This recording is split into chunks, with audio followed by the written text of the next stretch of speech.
Ayan na guys. Naipasok ko na sila sa kulungan nila. Bukas na naman sila ng umaga lalabas.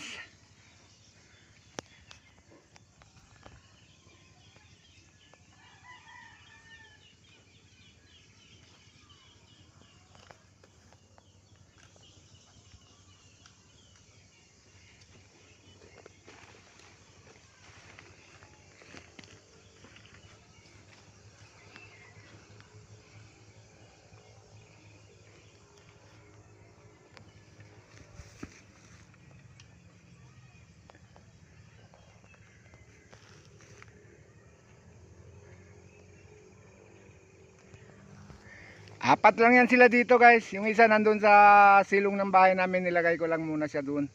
Kumpayan ko lang yun. Ayun yung kumpay para dun sa isa. Yun, nakasabit sa puno guys.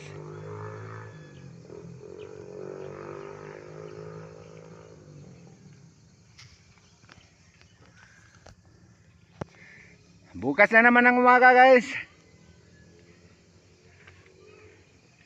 Pauwi na rin ako. Kumpayan ko pa yung isa nandun sa silong ng bahay. Ito yung kumpay niya.